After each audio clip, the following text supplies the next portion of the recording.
Hello. Good morning. Good morning. Good morning. Morning. Happy Friday.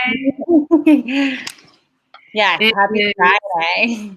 Free Photo Tip Friday. Who's excited? Who's ready for the weekend? Who's hoping for some good weather? Official summer weather. I know it's going to rain, but I'm going to go dance in the rain. Perfect. That's what I like to hear. That's every moment, right? That's right. Wait, can I just say this? This is going to be totally cheesy and maybe make sense later, guys. But if you already know today's word, I hope this makes Alicia laugh. Who knows the song? I can see clearly now the rain is gone. I think I can. See all obstacles in my way. Yeah. So, Are we still waiting on some word? So, What is today's word? Who was there online with us on Wednesday Wisdom? We've been going live every Wednesday for bringing to you one word. Hi, ladies who are already here. Edith, Yvette, and I know there are like 10 or 15 people signed up. So we always enjoy our time here live with you guys on Free Photo Tip Friday. Chime in anytime. Let us know you can hear us and you're with us and you're ready to have a good Friday. And also know that we come to you every Wednesday, same time, noon, but we are on Instagram, still trying to get that whole Facebook thing working. But we're going live, and this is kind of what prompts our Free Photo Tip Fridays. So everyone knows we're all about being in the moment, right? And this is where we're going to be the most creative, especially behind the lens. What it means to live wonderful is what we're bringing to you every Wednesday with one word. And what's this week's word, Alicia? Clarity. Clarity, clear, sharpness. So on Wednesdays, we talked about what that means in life and how we can create clarity in our life and take creative control of being clear with what we want in life. And today, it's all about bringing this word behind the lens into our world as visual storytellers. So when you guys who are listening in now live, when you think of the word clarity, what comes to mind? For me, the first thing that comes to mind is those shots that aren't clear. And it's super obvious when I didn't get that clear shot, right? Every time we go into Lightroom and editing, that's my thought too. I'm like, oh, what is not clear? Yeah, That's my exactly. first thing. Because our eyes automatically are drawn to what is sharpest in focus, whether we're just looking out in the world, right? Or we're behind the lens, or maybe you're just looking at a picture in a magazine or in your Instagram scroll. Your eyes go to that sharpest point, and typically it's the most lit up too, right? But it's all about that clear sharpness that we go for. So yeah, when we're in Lightroom, what do? You zoom in and you're kind of moving around and you're looking for where I want to be in focus. And then I look and I go, wait a minute, that's not sharp. And I look around a little more and I go, oh, look, her eyes aren't in focus. Her ear's in focus. Nice. Good one, Jamie. So yeah, clarity in sharpness and focus, but also in quality, right? I think about clarity just in how much better digital photography is now than it was 15 years ago, 10 years ago, 5 years ago. The images, we have better quality files and images now. So we can have an even sharper, clear picture, right? So whatever cameras you guys are shooting with, think about the megapixels. My D850 has, I think, over 50 megapixels per file. So in a little bit, we're going to bring up Lightroom and show you a little bit of live Lightroom and look at how close we can zoom in. Do you do that too, Alicia? When you're shooting, think about the beginning of a shoot, right? You're going, wait, are my pictures sharp? What do you do? I have to stop myself and zoom in to some of the photos, make sure I'm actually getting them nice and clear and then focus. Nice and sharp, right? Mm-hmm. Yeah. So using whatever camera it is you have, think about zooming in, guys, on the back of that LCD screen. And I was going to get my camera, but you know what an LCD screen is. Zoom in like to like a tiny square, like a 10th or even a 20th of the whole frame, and look for where that focal point is. If you guys are shooting with a single, who's with us live and is shooting with a single focal point? And if you're not sure, another option would be a grouping, or you have autofocus where it just allows everything to be in hi, happy Friday, Kermit. Nice to see you again. Autofocus would be if you're just letting the camera pick and choose where it focuses. But in single point focus, we get to have a little tiny focal point and we move it wherever we want, right? To decide what's going to be most in clear, right? What's going to be sharpest in focus. So think about how big that focal point is. Take the shot and then zoom in to that amount of space.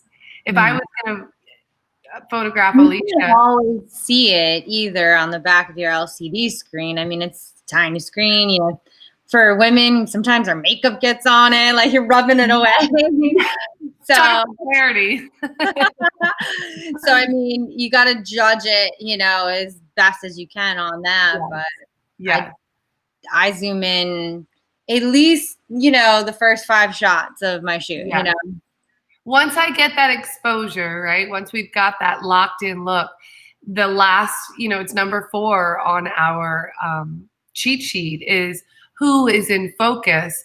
So before I go to cut, composition and framing, number 5, I'm thinking about, as I'm, picking that natural frame, where's that point going? And then I click, right? So those first 5 clicks, I'm clicking, I'm moving that focal point where I want, and I'm going, okay, if this is my frame and I want the best version of this, let me look at it real quick. Let me zoom in. And if you're using mirrorless, one of the benefits of mirrorless, as much as I don't advocate for the electronic viewfinder, you do have that option of staying up in your viewfinder, zooming in right there on the shot and getting a feel for, how good, how clear that shot is. And then you can just keep shooting. Go, okay, yeah, I have the right focal point, right? Mm-hmm. So did you get a chance to upload a photo? Do you have a photo you want to share with everyone? Yeah, I did. I uploaded a ring shot. Let's see. Oh, cool. Let's hope it's clear. I think it is. Oh, awesome. So, it's a mirror. Okay. Yeah. Great. And this is a wedding. And, I don't know if I can zoom in at all, but, bottom right, see the plus and minus symbol?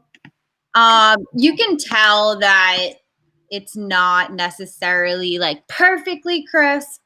I was at a very low aperture, but you have to like get that focal point on.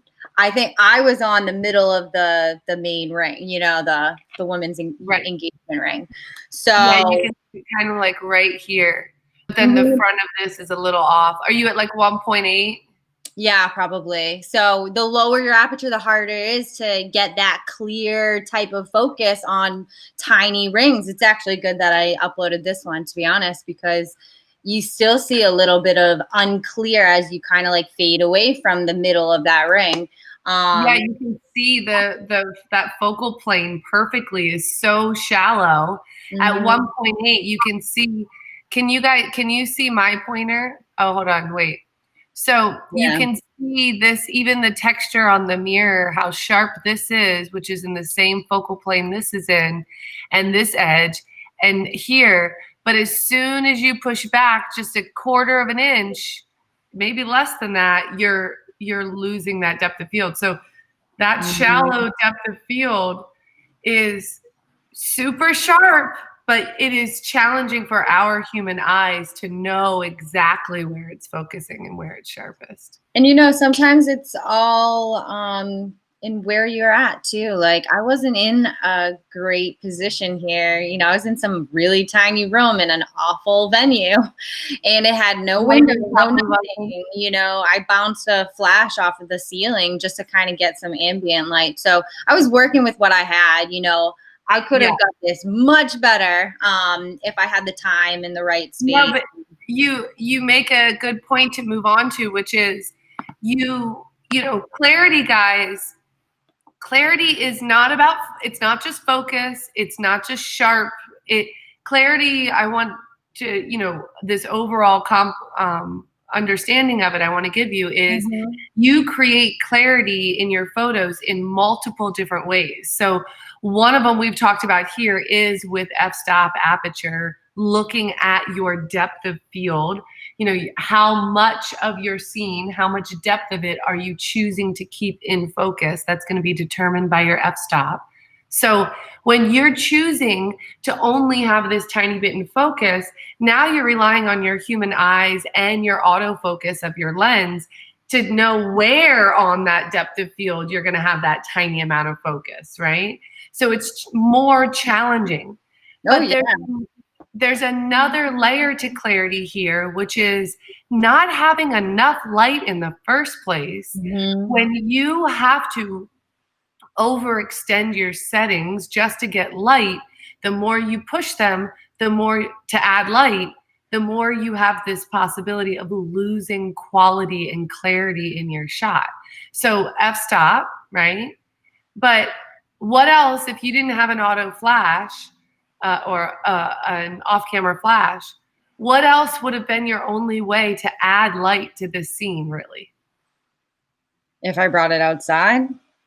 No, let's say you can't move at all. You can't move the rings. This is, how do you do it with your camera? How do you bring more light to a scene if you don't have a camera, off-camera flash? What would be the setting you would alter? Oh, yeah, I would boost my ISO. Yeah, so now knowing you're in a low lighting scenario, you're going, all right, well, if I need a more lit up photo, which would be about clarity too, I need a higher ISO. And what do we all know about a higher ISO? We start to lose quality because we get grain and noise. So here we are constantly battling the story versus quality of photo, quality of light, clarity of sharp focus. So, all right, I can't go too high on my ISO to add more light. I've lowered my aperture to let in light and get that honed in focus. So I've hit these limits on what's going to give me clarity in my photo. What's the third setting? What's the other setting we can use to let in light, but doesn't necessarily jump into our minds when we think about clarity? Anybody? Anybody who's listening in, I know you're all shooting with DSLRs, at least the ones that are here with us live. So if we've talked about shutter, or we've talked about aperture and ISO. I just gave you the hint. So, we have shutter speed to work with, right? We can use our shutter speed. We can lower it, make it slower to let more light.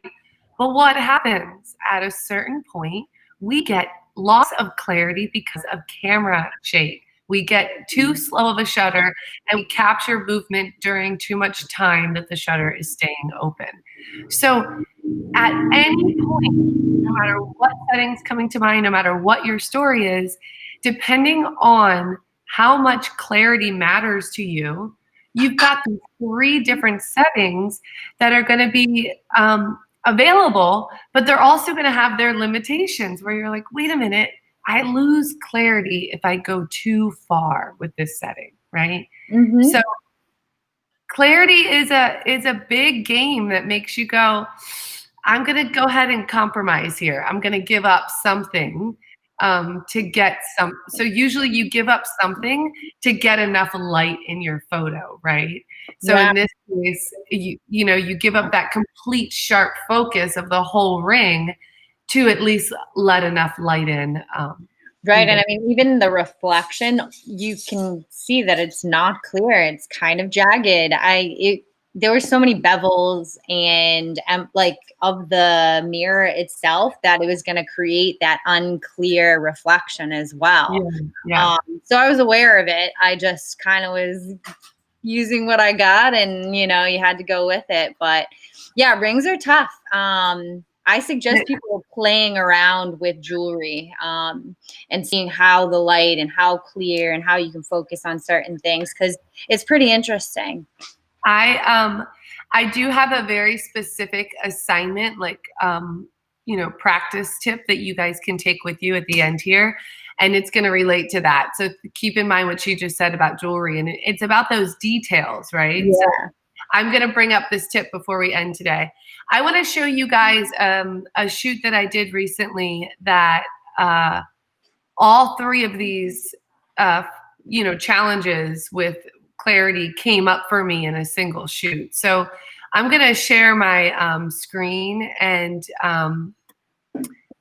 Alicia, if you could field any questions that come in while we're here. So Yeah. first, let's talk about clarity when it comes to depth of field. Okay, so I'm in a fairly decently lit room, shooting this family portrait, newborn portrait shoot. But we also so this room looks brighter than it actually was in reality. And this comes down to style and the type of shoot you're doing and the type of client you're working with if you're doing portraits.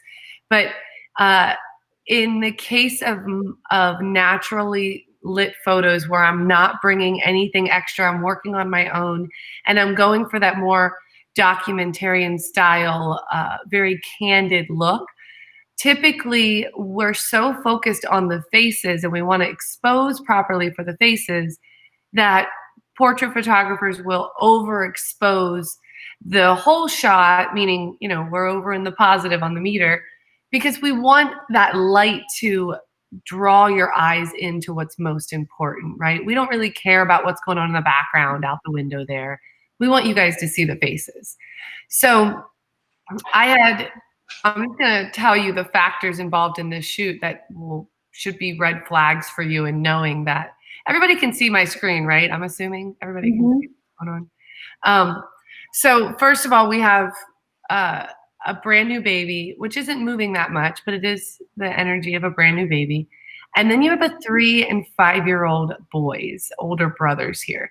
So let's just bring up this photo to give you an idea of how the photo shoot really went, okay? Now, you can see my settings over here. And those of you who don't know, what you're looking at here is actually Lightroom.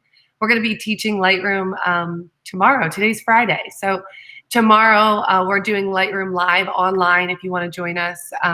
We're also doing it here in the studio. I have one more spot here at the studio. We're keeping it to just 5 people.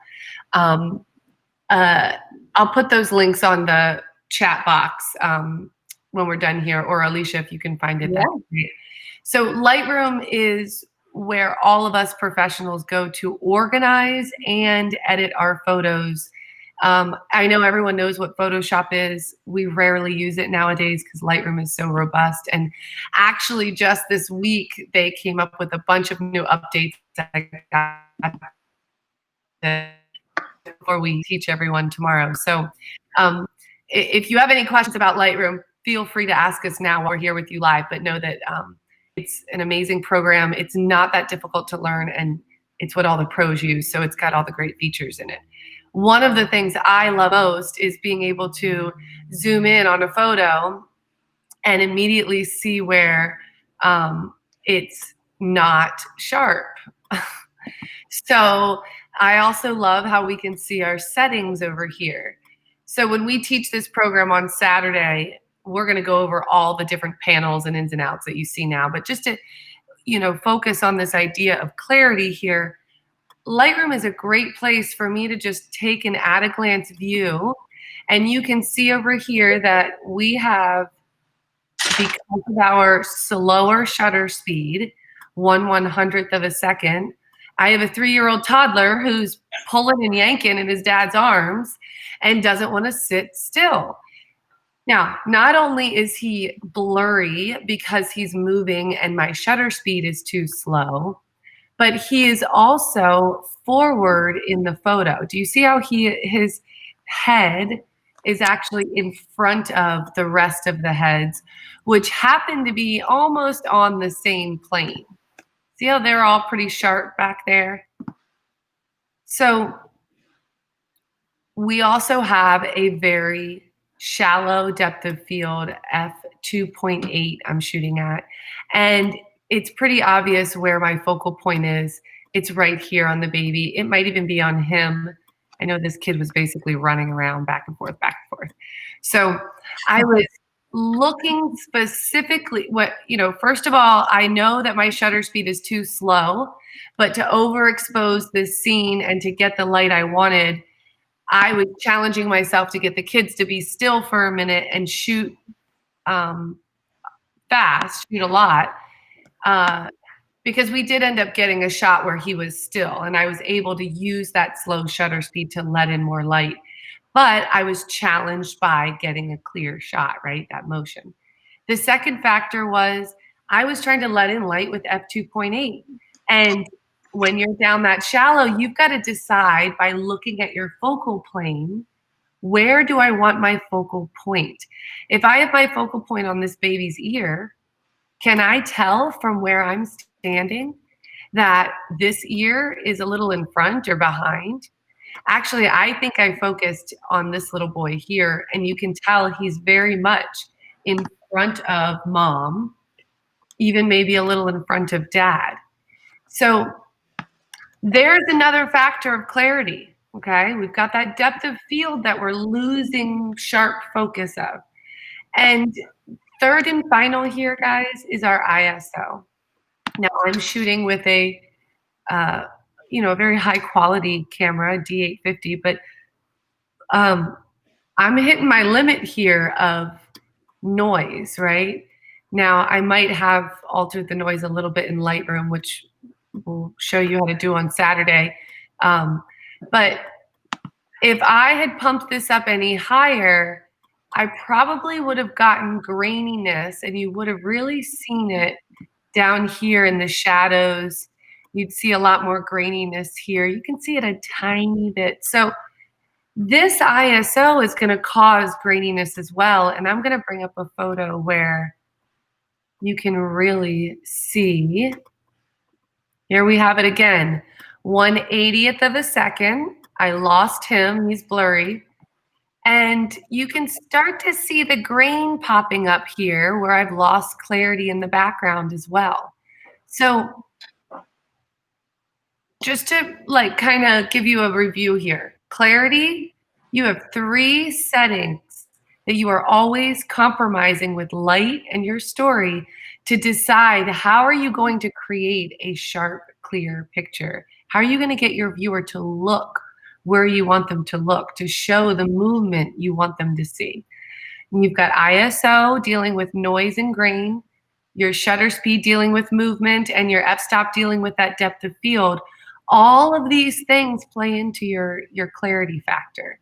And we've got to keep them all in mind. I know it's a challenge every time I shoot. I know Alicia agrees, but this was a challenging shoot that, here's another. Oh yeah. Family. And you can see this little boy. If they have more than 2 kids, I mean, you're in for a handful for sure, because you can't wrangle them all up all the time, and they're never gonna sit still. So it's hard, especially if you're in a lower lit area.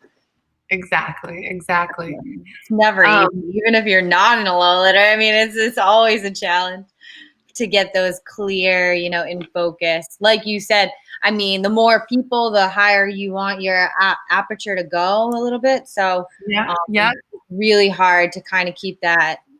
But you want more light, so you're working with that low aperture, so you're compromising. It makes sense. You're always compromising somewhere. Yeah, it's a juggle, right? Mm-hmm. Not a struggle, but a juggle. Mm-hmm. So I like that. I want to leave you guys with a challenge. Maybe that's what we'll start calling these assignments at the end of Friday Photo Tips. I want to leave you guys with a challenge. to see life through a new lens, to really get a different feeling physically when you are behind the camera shooting, to really understand how to up the ante when it comes to clarity, to understand how to make your pictures even sharper in focus. So here's your assignment. Here's your challenge, okay? And try this with all the cameras that you have, including this guy, okay? I want you to do this with any kind of lens you like to shoot with. So I want you to take your camera and get as physically close with your feet first to your scene, to your focal point. So what this is going to do is it's going to force you to identify an intentional focal point. If that's somebody's eyeball, then I want you to physically get as close as you can to that person's face until what's going to happen is your camera is going to hit its focal length, which means the distance from how far away it can be from its focal point to the depth of field until it can't quite see anymore. And a great example of this is just go ahead right now, put your hand in front of your face and try and get your hand as close as you can before you have to go, wait a minute, now my hand's in focus, right? So this is the focal distance of my eyes, my lens. So with whatever camera you're using, I want you to get physically close to your object, so close that it starts to go, I can't focus, I'm too close to my object. Back out a little bit, and then physically pick the tiniest focal point you possibly can, and watch how challenging it is to make your camera pick that point, right? Something we do in macro photography is we switch into manual focus for this exact reason, because the camera lens has a hard time. So the next thing I want you to do in this challenge is zoom in. So if you have a zoom on your camera after you get physically close and play with that length, now I want you to zoom in on whatever that lens lets you do, and see really how deep is that depth of field? How focused and detailed can you get? How much clarity can you grab in your shot? So what do you think, Alicia? You think that's a good challenge? I know it's hard for me to go there and do that and get physically close to things sometimes. I think it's been a constant for me over all the years, understanding the lens you have and how close you have to get to actually back up a little bit. And you're like, oh, okay, that makes sense now. Like you can zoom in, you know, you don't have to be, you have to practice it though. Get close, get back up, figure out where that focal point and where that sweet spot is on your lens and your camera to get that sharp focus, that clarity. Exactly. Tell your story. Exactly. I screwed up a little bit on that first link. It wasn't coming up. So I wrote the second one, and then I'm going to post the in-person one right now. Thank you. So I want you guys to really go try this tip out, okay? And we're gonna use these tips. Don't forget about the tips we've shared the last couple weeks, okay? So if you're using your DSLR and you're playing with manual settings, build your self-awareness. Use your 5 senses. Set up your scene. Look at the light. Notice what you want in focus. Point around, and then before you start shooting, get physically closer to see how you frame the shot, okay? Last week we talked about breathing room, so I don't want you to forget that tip as well as we move forward and hand off more tips to you guys, okay? So we're still breathing to get that clarity too. Breathe before you shoot, you know, take that breath. I tend to screw a lot of my shots up because of that, and then they're not clear, and then I'm pissed off at myself. Who can relate? Who can relate? You're so excited and you're in the moment and you hear that camera click, click, click, and you're like, oh, it must be doing great. It clear. It took a shot. It must be focusing. And then you forget that just that little bit of camera shake, the more you look at photos, the more you're going to have that professional eye. You're going to notice as soon as it's not in focus. You're going to be like, damn it. So yeah. One more little tip. I don't know if anybody practices on tripods either, but we'll be doing that tonight. Yeah. So when you go into manual focus instead of autofocus and focal points, getting that manual focus to be as clear as possible is a challenge as well. I don't know if we can talk about that another time, but well, I'll tell you this. I just because I'm heading to a real estate shoot in a few minutes. So yeah, that is a challenge, and I'll leave it with this. So I have just released my brain of that challenge because I upgraded my camera. The newest mirrorless and some of the high-end DSLRs that just came out in the last year or two have something called peak focusing. If you guys want to Google it or YouTube it, what it does, it's brilliant. So you have to be in manual focus on your lens, okay? So this is not normal shooting, guys, right? This is complete manual control like the old days. You go to manual focus on your lens. You go to live view on your camera. So you're looking at your camera from the back of the screen. So ideally you're on a tripod. And as you move your zoom ring with peak focusing on, it will light up and outline in red what you are focused on in your depth of field. So as you move your focus ring, it'll move from the front of the flower to the middle to the back, and it'll start outlining it and telling. It looks like little tiny red spiders crawling across your picture. I think I've seen it on a Sony mirrorless. It's pretty incredible. It is. What are you doing? It is a challenge, and we know with real estate you're using that higher f-stop to make it work. Mm-hmm. But we're going to talk about all of this tonight in our night photography shoot, because we'll be going to the trigger as well because of those slow shutters. And even on a tripod, you press that button and it's going to shake the camera and the tripod. So we go to a trigger to even help with clarity. In these night shoots. There's all kinds of ways, guys. The more you learn about not only how to handle the camera and the settings to use to get that clarity, but the more you learn about the proper equipment and how that helps you create clarity, the more you'll realize where that professionalism comes from, or where that standard and expectation comes from in the professional world. It is all about creating that clear shot. And what it's used for. If we're going on Instagram, we don't have to have that big of a file. But if we're on, going to a big print like these behind me, you better have a crisp image. If you're going to, that one's like 5.5 feet by 3 feet. That's a big print, Those rocks better be super sharp. Yes, important. So clarity, guys, go out, practice it, get in super close to your objects, really focus on that depth or on that focal point. And if you can join us tonight, we'll be down at Lake Eola doing our fun night and sunset photography tour. We should have great weather tonight. Tomorrow we'll be live on. Wish I could be there. I know, soon enough. Tomorrow we're going to go live at 10. We're here in the studio at 9 a.m. for an hour earlier, but you can join us either way for Lightroom. And you really want to talk about clarity, come join us for Lightroom, because editing, you can figure out a lot more. Yeah, that's a whole nother level of going, crap, I wasn't clear. Well, I can use Lightroom to do this. Help me out this time.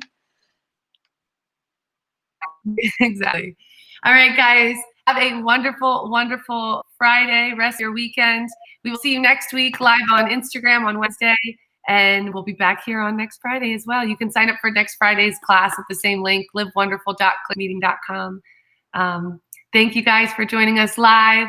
You can always find these on our YouTube channel as well. So if you're having fun and enjoying them, maybe you missed one of them, go check out Live Wonderful Photography on YouTube.